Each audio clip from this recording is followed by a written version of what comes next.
The fourth overall pick spent his day in Minnesota on the struggle bus. That's where we start in this episode of Locked On Patriots.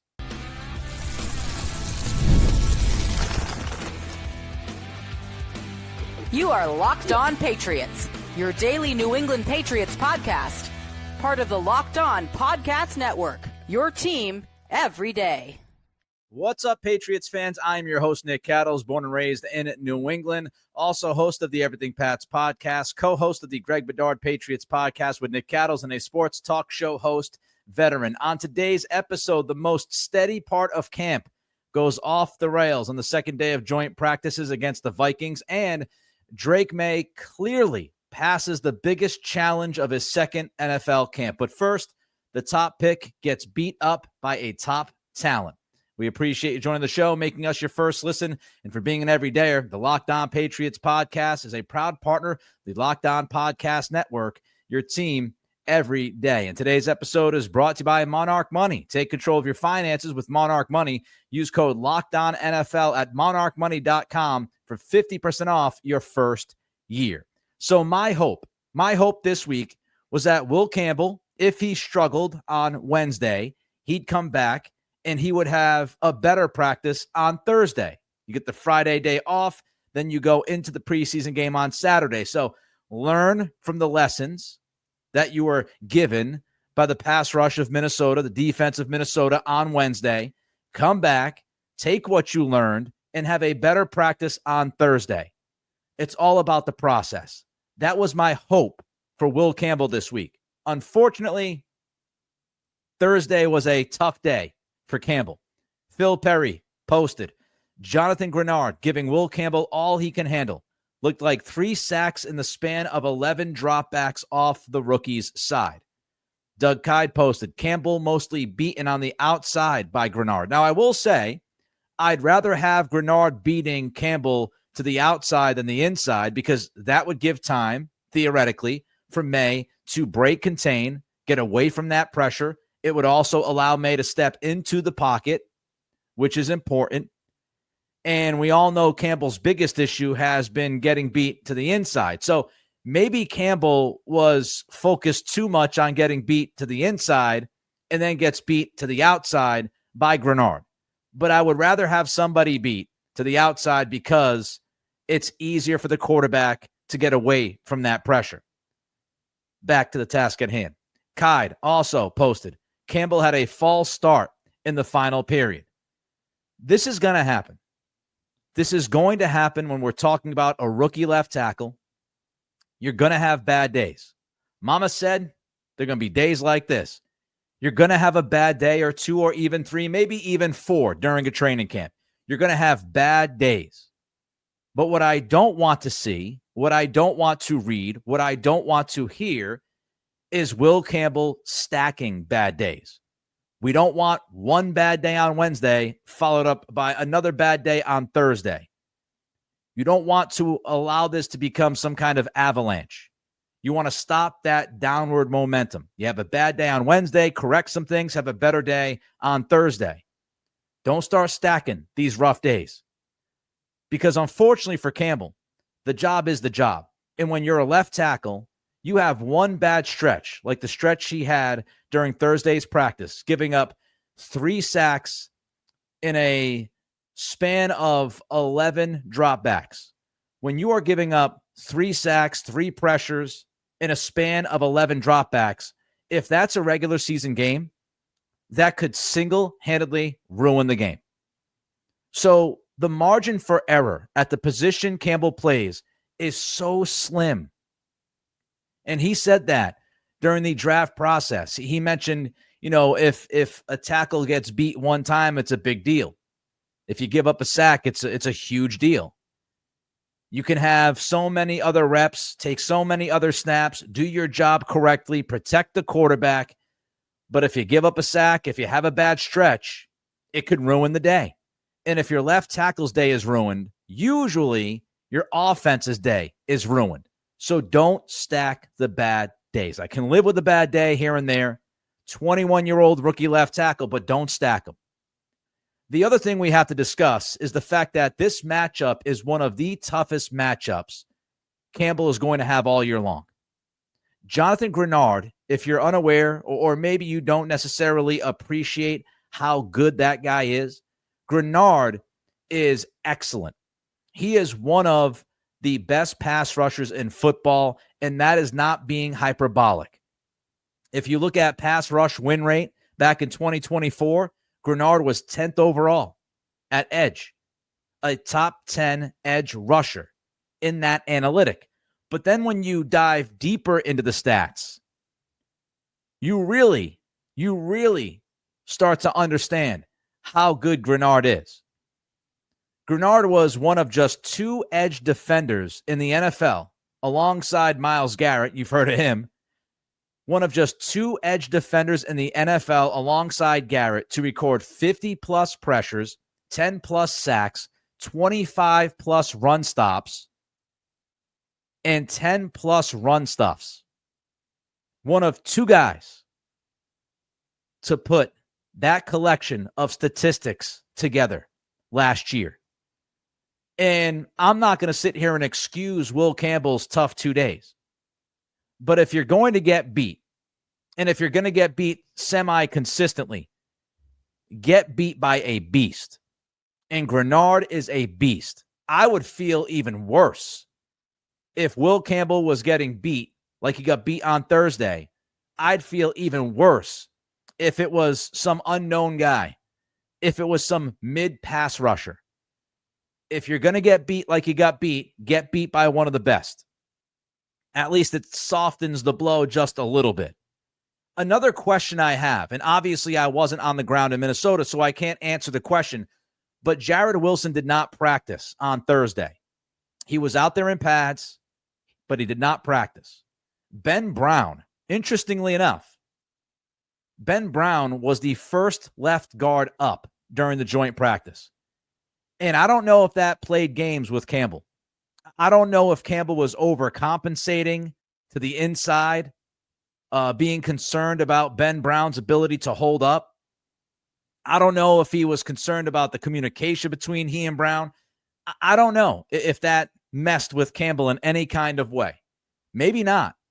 But I absolutely believe that it needs to be mentioned. He had a left guard who's really a center playing next to him during this joint practice against that defense and that pass rush. And you got Garrett Bradbury at center, who's been up and down roller coaster style all camp long. So maybe some of that impacted Campbell's day. Again, maybe not, but I want all of you to know those were the circumstances he was dealing with. And Saturday is going to be Campbell's last shot to put some really good film up. The third preseason game is going to be useless. I don't think anybody cares unless you're fighting for the final roster spot. Nobody cares about that game. So Saturday's it. You had these 2 huge joint practices, back-to-back rough days for Campbell. He's going to walk into Saturday and have himself a good day.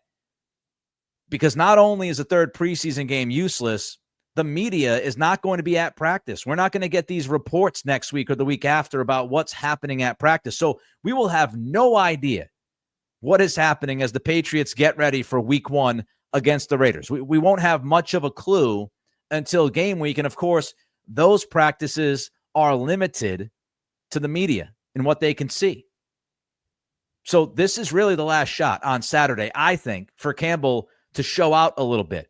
It's been overall, I'd say, a mixed bag. He's had some good days. He's had some bad days. And most of the bad days were the one-on-ones. But now we're talking team drills. We're talking 11-on-11s. He's had a couple rough days back-to-back now. And we don't know what's going to happen on Saturday as far as who's going to play for the Vikings. We know that J.J. McCarthy is not going to play. So I don't know if the Vikings are going to have their starting defensive line out there. But Saturday's it. One consistent positive all camp long takes a step back on day 2 against Minnesota. That's next as we continue today's episode of Locked On Patriots, part of the Locked On Podcast Network, your team every day.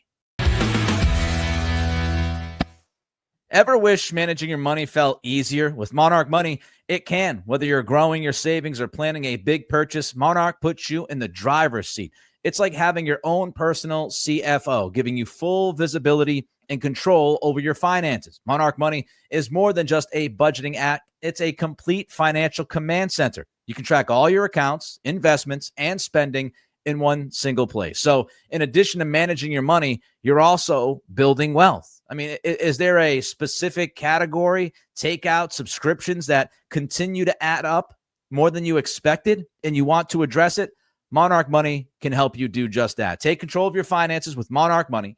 Use code LOCKEDONNFL at monarchmoney.com for 50% off your first year. That's monarchmoney.com, code LOCKEDONNFL for half off your first year. One app, one single app will help you an awful lot. Check out monarchmoney.com. That code, LOCKEDONNFL. The defense all camp long has been the one steady.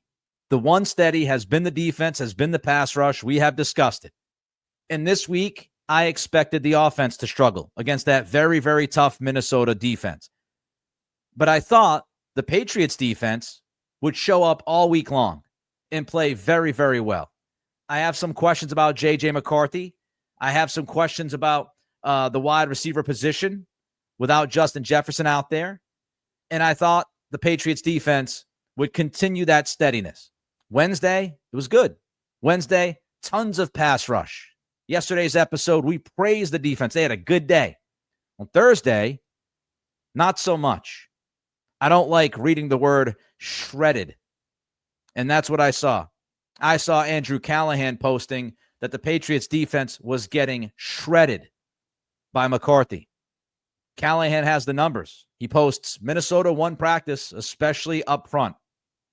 Pat's starting defense got diced. McCarthy was 16 for 19, several touchdowns in 11 on 11s. He even scored in a 1-minute drill. Greg Bedard had McCarthy's stats. He had 15 of 19. So Callahan had 16 of 19. Bedard had 15 of 19. As far as several touchdowns, Bedard had not one, not two, not three, but McCarthy throwing 4 touchdowns. Bedard also had the Patriots defense down for 2 sacks, and he wrote that McCarthy had a couple of scrambles. Not the greatest look for the defensive backs. You're not dealing with Justin Jefferson. Jordan Addison's a really good number 2 receiver, really good. Liked him in college, liked him a lot in college. But you don't have Justin Jefferson. And, you know, some of the work that you're dealing with here is the red zone. That condenses the field. The defensive backs getting shredded by McCarthy, not the greatest thing that you can hear or read on the surface. Now, I will say, we always talk about context. I will say this. According to Evan Lazar, there were a number of throws that were completed against Marcus Jones in coverage. And Marcus Jones, as we know, he will fight, he will scratch, he will claw, he will cover pretty well, but he's not a big guy. And so there was a couple of mismatches the Vikings took advantage of when Marcus Jones was out there. I also read that McCarthy threw a couple of dimes. So it's not as if the receivers were running wide open all day long, but you just can't allow J.J. McCarthy to have that kind of day when he doesn't have Jefferson. I know that you don't have Christian Gonzalez, but they don't have Jefferson. 1 for 1. Carlton Davis was out there. You just can't allow McCarthy to go 16 of 19 and throw 4 touchdowns. The guy had a day. He had a freaking day. And Kevin O'Connell, you give him a lot of credit. I think he's a smart offensive mind. And it certainly sounds like O'Connell got the better of Terrell Williams in day 2. Williams got the better of O'Connell in day 1. So a little bit of a back and forth fight. And, you know, you might wonder about the pass rush. Both sacks. The Patriots had 2 sacks on the day. Both sacks were by one guy, Christian Barmore, who's had a really good camp. That's the good news. Barmore, again, making game-changing plays, practice-changing plays, I guess you would call them, and he's had a very good camp. Now, back to Evan Lazar. Lazar did say that he heard there was some pressure on McCarthy. So even though you didn't finish with the sacks, there was some pressure on McCarthy, but you go back to Bedard, and Bedard said McCarthy only scrambled twice. So if you get 2 sacks and 2 scrambles, the pressure on McCarthy on Thursday wasn't close to the pressure the Patriots got on Wednesday. So a step back. And in the pass rush has been really good all camp, but on Thursday it took a little bit of a step back. Just a little bit. And you could look at the tight end position. Patriots trying to deal with TJ Hawkinson with Minnesota. They had a rough time against Zach Ertz and Washington.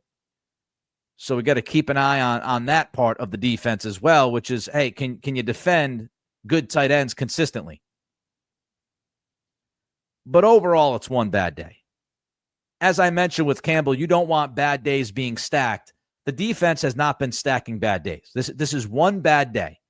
And I can chalk it up to a bad day. It doesn't excuse everything that happened out there, but the fact that they've had one bad day or really bad day makes me less concerned. If this was something that we're seeing as a trend, the pass rush was starting to fall off as a trend, the coverage was falling off as a trend, I'd be more concerned. But one bad day is not going to make me run to the panic button and start smashing that thing. It's just not going to. Now, it'll be tough to figure out what the Patriots defense truly is if you're going to base it on Saturday, because as I mentioned in the first segment, McCarthy's not going to play on Saturday. O'Connell saw all he needed to see, and that makes sense. O'Connell saw McCarthy go bananas on Thursday and said, yeah, let's just allow him to keep that confidence going into next week. We don't want to mess with that. Dude just had a great practice. Let's just have him sit back and chill on Saturday. So that means Sam Howell is going to get the start. So if the Patriots defense comes out guns a-blazing against Sam Howell, and if there's a backup offensive line and the Patriots are starting their ones, there's less to be excited about. But this team, the Patriots, they are going to compete and truly compete. I mean, be in the conversation when you get to Turkey Day, gobble, gobble. They're going to compete if the defense is good enough. I think this offense is headed towards average. That's my hope. Somewhere in the middle of the pack, which means the defense has to be good. If you want to compete, be in football games, be in the conversation late November, early December, it's going to rest on this defense. So as long as they don't stack bad days, you get Gonzalez back healthy, I still feel like they've got the horses. I still feel like they've got the coaching, and I would not be overly concerned. But I'm here to tell you what happened at the joint practice, and at the joint practice on Thursday, this defense was shredded. If you want to look at it from 30,000 feet, Wednesday was a really good day. Thursday was a tough day. The truth probably lies somewhere in the middle.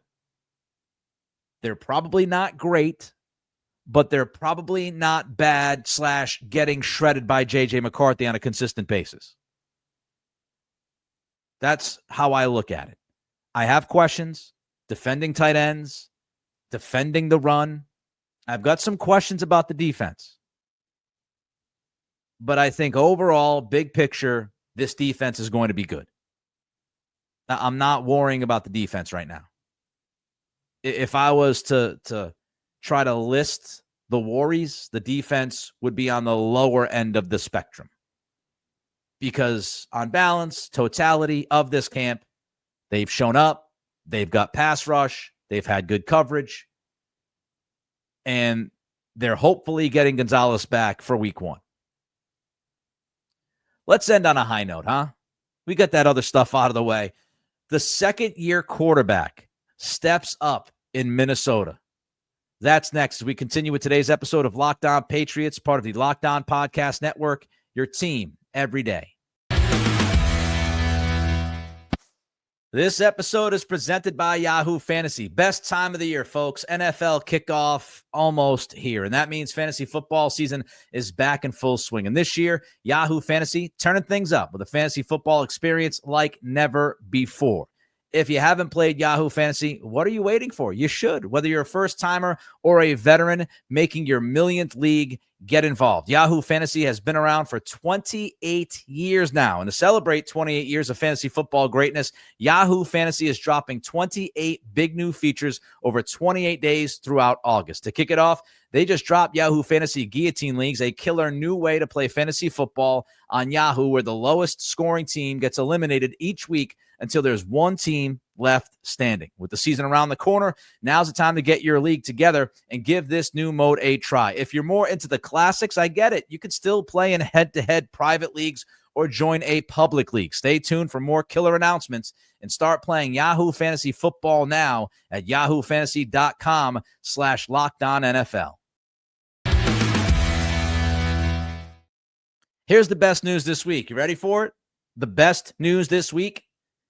The number one goal was reached. Your number one priority was taken care of, and that's Drake Maye. Drake Maye was really good on Thursday, given the offensive line issues that we talked about, and the wide receivers had some trouble separating consistently. So without wide receivers consistently separating and an offensive line that was leaky, Maye was really good. He's really good.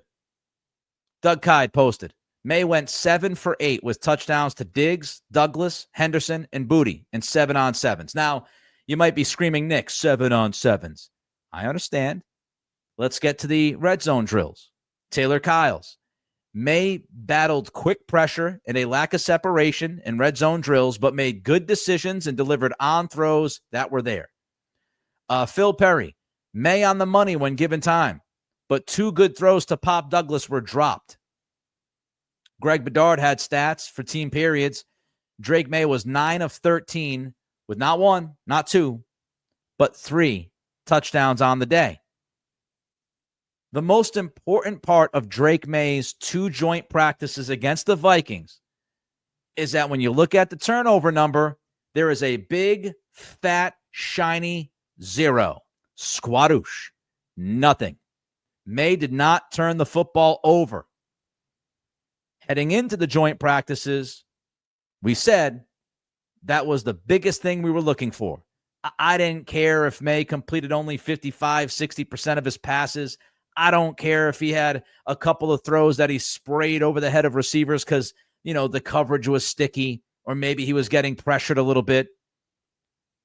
The thing that I cared about the most was whether or not Maye was going to make a dumb decision or 2 dumb decisions or 3 or 4 or 5. And he didn't. He made good decisions. He didn't turn the ball over against a Brian Flores defense while his offensive line was giving up pressure. And at least on Thursday, the wide receivers were not consistently getting open for him. He handled chaos. And that's really all you could ask. He handled the chaos. Phil Perry posted that Maye seemed to make good decisions consistently. Offensive issues on Thursday did not appear due to the soon-to-be 23-year-old's play. Offensive struggles, not on Maye. Maye's doing his part, making good decisions, mostly being accurate, doing what he's got to do to be successful. Doug Kyde posted, thought Maye played pretty well. Wasn't helped out by the O-line or the receivers again. That was the theme. So Drake Maye's out there against the second best defense, according to DVOA in 2024. Offensive line that is shaky, especially on the left side with Will Campbell, and Jared Wilson's not there today. So all of a sudden now you got Ben Brown and Garrett Bradbury in front of you. They're tookuses staring you in the face. He's got this offensive line, not doing great. Flores is throwing the kitchen sink. And Drake Maye showed poise. He showed poise. He showed that he understood what Flores was doing before the snap, after the snap. The diagnosis was there from your quarterback. Young man did homework. Because the only way that you're going to deal with a Brian Flores defense, especially with your offensive line having some trouble, the only way you're going to deal with that and make good decisions consistently, according to Phil Perry, the only way you're going to do that is if you pay attention to what they do, you watch the film, you do the homework, and you prepare yourself the best you can. And Maye is also, during these joint practices, he's extending plays, which is critical. Extending plays without making mistakes. And that's the balancing act that Maye has to accomplish, I think, through this season. He's going to have to extend some plays. He's going to get some pressure. Extend the play. Make sure you remain as a passer while you're getting away from that pressure in the pocket. Keep your eyes downfield, but don't make mistakes. Still make good decisions. Make good decisions. Here's something else that I love about what Drake Maye did during the 2 days against the Vikings. He responded. The Washington preseason game didn't go great. Sunday's practice didn't go great. Monday's practice didn't go great. But the mental toughness was there. He fought through it. Yesterday's episode, we talked about Maye showing grit, determination, battling his way, fighting out of the corner against this Vikings defense. Thursday, more of the same. The mental toughness, fortitude. Andrew Callahan posted, if you want to know about mental toughness, listen to this anecdote. Callahan posts, unbelievable finish. After taking 2 sacks and a false start in a miserable 1-minute drill, Maye lobs a 40-yard prayer to Booty in the end zone for a touchdown with no time left. Entire Patriots offense rushed Booty in celebration. So Maye takes 2 sacks, then his left tackle has a false start, and what's he do? Gotta have it kind of play. Finds Booty for a 40-yard touchdown. I don't care if you want to categorize it as a prayer. Don't care. He made the play. Getting sacked twice, having a false start. Offense is absolutely falling apart in a 1-minute drill. Pressure is on. You got to make the play, young man. He steps up and he makes the play. That is responding. That is mental toughness. That is fighting adversity. There's no questioning Drake Maye's confidence. The confidence meter's got to be at a 10. And he's elevating guys. He's helping guys. He's not getting all the help that he needs, but he's making plays. He's finding ways to impact the practice. He's coming up somehow, some way with highlights. There are moments where he is telling his team, jump on my back, fellas. We're going to make this thing happen. And I just have one thing to ask the Patriots, Mike Vrabel, Josh McDaniels, the organization. I have one thing to ask of you. Can you help the young man? Can you just help the young man out? He's out there doing all he can. Whether you get a chip for the left tackle, almost every single pass play, whether you got to, I don't know, rub some magic pixie dust on Jared Wilson and make sure he's healthy and you can solidify the left guard spot, don't have Ben Brown out there. Whether, Diggs and Pop, those guys can separate consistently for their quarterback, that would be a great thing to see. How about the run game? How about Stevenson? Gibson helping in the run game. Henderson. Some impact plays from your rookie who continues to be just absolutely explosive during camp. And how about some love from Josh McDaniels in a scheme to scheme guys open if they can't separate, to get those tight ends involved in the pass game, to utilize those running backs. Just help the young man out. Just help him out. Because given the circumstances, he showed up on Wednesday and Thursday against one of the best defenses, one of the most versatile defenses, with an elite play caller.